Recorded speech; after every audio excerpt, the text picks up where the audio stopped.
excited.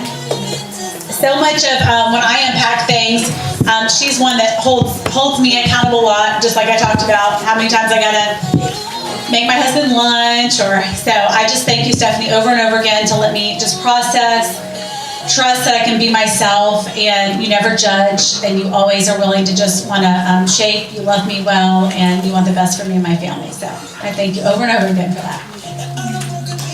Stephanie is a passionate follower of Jesus with a heart to teach others how to keep the fire burning for their Creator. She's been married for 27 years, and they have 3 adult daughters and 4 grandchildren and 4 golden doodles. Stephanie has been in private practice licensed therapist for over 25 years. Her passion is to spiritually mentor and teach how to pursue healthy relationships. She is most passionate about teaching others to have total dependence on our Father in heaven for the peace that we are all looking for. So help me welcome up Stephanie Monroe.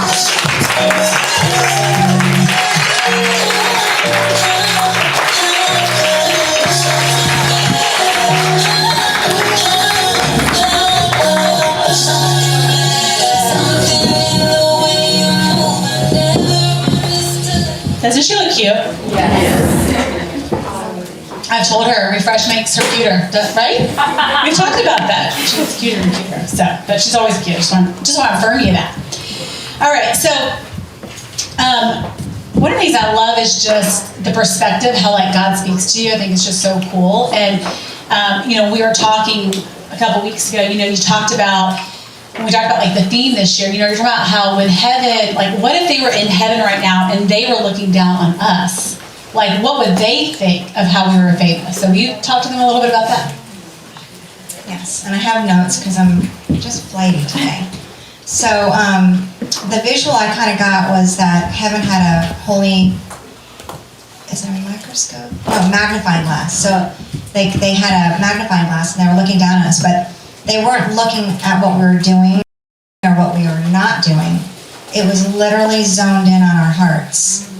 And it was just so powerful because so much of what everyone has said today, like the Holy Spirit is just, he's the same. Mm-hmm. So a little bit of everything they said, I'm like, I wrote that.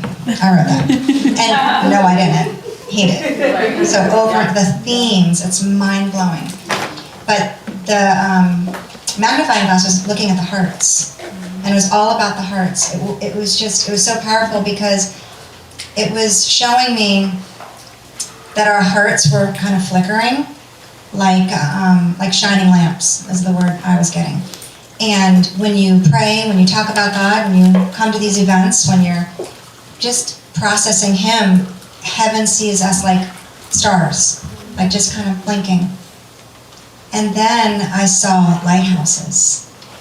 And it was like God was saying He's calling us to be lighthouses. And it's like the language is no more practice, game on. And it's rising us up as an army to be lighthouses. And it's time to just be constant. And that is not pressure. That is not the 2 words, I'm jumping, but it's what I do. The 2 words are, it's not about performance and it's not about perfection. So throwing those out, it's just about purity, which is going along with what everybody's saying. That was my word for the year. And it wasn't purity, it was pure. And so I was like, what does that even mean, pure? I didn't really wrap my brain around it, but Scripture says He prophesies in part. So you get these little moments where all of a sudden it makes sense. And so basically the lampstand, the lighthouses were just about teaching people to have a pure heart. Just a pure heart. And that means one thing, Jesus. No mixture, just Jesus. And I know some of this stuff is a duh, but I don't mean that offensively. I use that word all the time. Spiritual duh is what God says. Teach the spiritual does. And to have a pure heart of just Jesus, He doesn't mean to not be imperfect, to not make mistakes, to not be moody and grumpy and bratty, because I'm all of those things. But it's about wanting Him, just wanting Him and nothing else. And when that falls in, life changes. It just changes. That's good. Yeah. And you kind of started to go there, but let's keep going there. talking about perfection and performance and what we should be pursuing and the evidence of pursuing heavenly wins. So I think you have like 3 things, right? I wanted you to share about that. She's got to prompt me because I won't remember. I do want to give you a scripture for what the Lord's looking for in hearts as well. 2 Corinthians 16:9. And that's where he is literally searching the earth. Like I visualize him just kind of checking us out, right? He's searching the earth. And it's not for those who are perfect. It's not for those who are performing. It's for those who adore him. Like what a lift. It's not pressure to adore him. It's like beauty. So he's looking for those that adore him to strengthen them. And so that's what he wants to do, is strengthen us. And I also want to clarify that I wanted to talk about the definition of famous. So the definition of famous, I'm really into defining things. And so I'm like a word geek. And so to be famous just means to be known. And it means to be recognized. So one of the questions is, what are we recognized for? And what are we known for? And so that's just kind of where we have to say, how do people see us? How does my husband see me? How do my kids see me? How do my grandkids see me? Am I who I say I am? And you had, so the 3 things. The 3 things I felt like God was wanting me to share was, when he is searching for our hearts, there are 3 things he's really kind of looking for. It's the hunger, which other people are talking about. It's the humility, and it's the holiness. And so those 3 words, again, having to define them. Okay, so what is hunger? What I'm talking about is spiritual hunger. And so the spiritual hunger is just craving him. It's like this insatiable appetite that he can't ever fill. He's going to continue to fill. And I remember first hearing those words, hunger, it was like about 2017. And I was mind blown. I saw somebody who was crying at a conference. And he was speaking about Jesus, and he was crying. And I was like, man, I love Jesus, but that's a little weird. And I was, obviously here I am now, like I'm just being vulnerable. Like, I didn't know what that meant. And he's like, he touched my heart, and he said, spiritual hunger. And I fell out. Like, I was like, what is that even word? Like, what does that even mean? And God was just really planting a hunger in me that can only come from him. And even when you think you're hungry, like I thought I was hungry, right? I thought I was doing Bible studies. And he's like, yeah, no, I want you to be starving. And that has changed my life. Like, I want everyone to know, like, there literally is more and more and more hunger of him. And the second word was humility. And so humility, obviously we all know what that means, but C.S. Lewis says it like, it's not about thinking less of yourself. It's thinking about yourself less, right? And so this isn't about putting ourselves down. Like, we don't have to, not feel good about ourselves. But it's about every single thing we do, everything that we literally say, yeah, God showed me, God told me. When someone says, oh my gosh, that's so good, what did you say? No, I didn't say it, he said it. If we constantly give him the glory, he gives us more, and he gives us more, and he gives us more. And it just comes naturally when you're with him. And then the third thing was holiness. So obviously we're never going to be perfect. We're never going to be completely holy, but that's not what he's saying. He's saying pursue genuineness. Pursue sincerity. And so those 2 words for me just release that pressure, because I'm never going to be holy. I'm straight from Long Island. I am. So I'm straight, like, yeah, Cynthia's there. Oh, you are too. But, right? So my natural self is not gentle at all. I'm sassy. So he wants us. So those are the 3 things. It's actually, I forgot that sentence. He said to pursue these. So pursue hunger, pursue humility, pursue holiness, and the genuineness. And so for me, being genuine is just my jam. And that's not always pretty, but just to be genuine. I love that. And when y'all agree, I think when it comes to what our families want and what those that we serve want, like they want that. Genuine, authentic, Yeah, it's good. So Ari was just talking about interviewing people with 3 adult children. And I told Sophie, I'm like, you have to talk about this, because she has 3 girls who, I mean, and first of all, like we were on the phone the other day and she's like, I gotta call you right back, they're calling. She always honors that. She's always putting them first. But you have that. You have what so many of us hope to have or want to have or can still have. So whether maybe you have adult children and you don't have that, like I want you to have hope that you still can. Or if you have kids in the home and you want that, like what Ari's saying, you have that. So can you talk a little bit about how you feel like you've cultivated that and maybe looking back some things that you did that helped that when they were younger? Or still do when they're older. So I have 3 daughters. One is 30, one's about to be 29 and 24, and then 4 little grandkids, 10, 7, 5, 3. So one of the things was, are you who you say you are, right? So I was a therapist for years. And so for me, God made it very clear early on that I was not going to have 40 clients a week. And I wanted it. And so my colleague had 40 clients. I was like, Lord, man, I need 40 clients. He's like, you're not going to have that.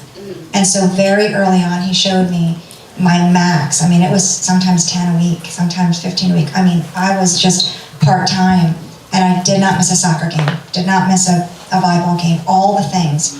And that came from my childhood. So I definitely learned from my childhood what I didn't want. And so my parents owned their own business, and they were always out, and we were latchkey kids. Big time. I always say I was Mowgli. I raised myself. So that heartache actually helped me. I'll be honest. Like, it taught me how to be a mom. I didn't have a mom that said I love you and all the things. So for me, you can say I overcompensated for sure. But I decided very young that I was not going to be someone who was out in the evenings. So there's a lot of Bible studies, a lot of things we could do every single night. I was like, I will not be out in the evenings. I will be at the soccer games. I'll be putting them to bed. And so we were just always there for them. We had one daughter who was just straight arrow, didn't want to drink. She just wanted to follow Jesus, and she was a rarity. And the second one struggled with depression all through high school. And then the third one was your typical teenager. You open the book, and there she was. So we had very different kids. And so we were home all the time. And I remember one of my kids said, are you sad you don't have friends? I was like, baby, I got friends. I just go to coffee with them. Like I do it in the morning. I don't do anything at night. And so we just, for whatever reason, that was just our calling. I know she always think I was lonely. I was like, day friends. They go to sleep at night. And so we were always there. That was our thing. We were always home at night, and we were big board game people. And for whatever reason, the enemy, the way he attacked me was physical, and I had 13 different surgeries and accidents, like crazy weird stuff. But it kept me home a lot, like with all these little accidents, and we played board games all the time. People would come over and say, what can I do for you? I'm like, play a board game with my kid. Like, that was what I needed, because I had to take a nap or something. But my point is, like, all through high school, we were there with them. And my second kid had no friends, honestly, because she wasn't allowed to drink. And so she didn't. I'm like, why didn't you just rebel? Like, she just did not go out. And I said, why aren't you going out? She goes, because I can't drink. I'm like, what? How would it suck? We stayed home all high school. We became her best friends. And then my third kid, by the time she was a senior, we did something similar. Somebody was saying about 9 o'clock as a freshman, 10 o'clock as a sophomore, 11 o'clock. And so she wanted to go to Sunfest. And I was like, no, you can't go to Sunfest. That's a drunk fest. And she's like, I know, but I'm going to Drunk Fest next week. I go to college. I'm like, all right. So we let her go to Sunfest. And I didn't know I had a prophetic dream back then. I understand it now. But fast forward, she drank. She ended up in the hospital. And God is so good, though, because the girls that were with her were like, don't tell your parents, you're 18. You don't have to tell anybody. She's like, no, you got to call my mom. So I actually got to pick her up and love on her, because she literally could have died. Like, she's just a peanut, and her first drink was whiskey. Like, hello. But anyway, long story, but the bottom line is she felt like she could call us. And so that really marked us, that we were doing something right, because we were always like, what are we doing? And so I think teaching them that we were there for them, not every kid appreciates it, but for whatever reason, ours did. And then when our family now, my daughter's husband, I think I told you guys this last year, he had a dream, God told him to go to Greenville, and our son-in-law asked us to move with him. And I was like, no, love you, no. Been in Florida 50 years, I'm not going to do it. And then God revealed to my husband and I we're supposed to move, and so I'm like, if your son-in-law wants you to move, you move. right? And so we're really involved with them now. Another daughter's moved to Greenville, and now we're praying for another. So I can just say being home with them and board games and teaching about Jesus. And would you mind sharing one of the regrets that you and I have talked about when you're number 3, you did something a little bit different, and then you later regretted that about the youth church? So our third, the typical teenager, I don't know why, I regret it, but we decided that she didn't have to go to youth group anymore because she didn't want to. I was like, you know what, she knows about Jesus. She's we've had Bible studies, we had purity groups in our house, we did it all. And she knows Jesus, she's going to be good. Well, that was our hugest mistake because she stopped doing all the filling, right? Like, you get filled as a teenager by other peers and by other adults, and we didn't really connect that. Fast forward, school fed her, then she went to UF, and that was a, whatever you want to call that, school. I don't know what someone said. A party school, yeah, but she was definitely taught worldly stuff, and they taught her. And so everything that we thought we had instilled in her and we had filled her up with, it stopped. So I would encourage every single parent, yes, they need to find their own journey, but not at 16 years old, right? That was our third, and we made a ton of mistakes with that. And she's still on her journey, to be honest. Her name is Grace. And so every song is about her. But she does love Jesus. She's just not following him. And I know that sounds odd, but I'm telling you, it's just true. She absolutely loves him, but she just loves the world right now too. And she's coming. And all these years I thought God named her Grace for her to remember, but it was for me. So I would give her grace. But we're super close, and it's just quite interesting. But yeah. Well, I'm going to wrap up with just a question. I'd love for you to just share a little bit about your season and, what do we do when we're unclear on our direction and we don't hear God clearly, and what can we do to begin to hear him more clearly? And also, I know you're walking through a hard season right now, and this month has been really hard for you. And when we are walking through hard stuff, it is harder to kind of see clearly and what God's doing. Completely lost my notes on that. So, so it's been a month, but my father went to heaven, and I didn't know if I was going to make it here just because I'm fresh right now. But I spent the past 2 days before we came here just with every Bible I own on the table. I want to back up for a second, actually. My husband and I put our house up for sale a couple months ago. We had been renting our home in Florida, and we felt like God wanted us to sell it, so we put it up for sale. And it didn't sell, and 3 weeks prior to my father, he said, take the house off the market. So when the house went off the market, we were able to come home, all of us, my grandkids, my kids, and be in my home. And it was such a blessing, so, but the freshness, what I've found is, doesn't look like it right now, but my gift is joy. And so, when everybody was talking about the gifts, I'm like, oh gosh, conviction. But my gift is joy and passion. And I'm normally a freak. I want to teach fire, I want to yell about Jesus, and I found I was not myself. And I woke up in the middle of the night, I was like, Lord, what is this feeling? And I heard the word gray, and I heard the word flat. I was like, wow, yeah, I'm feeling that. And one of you guys said something about connection.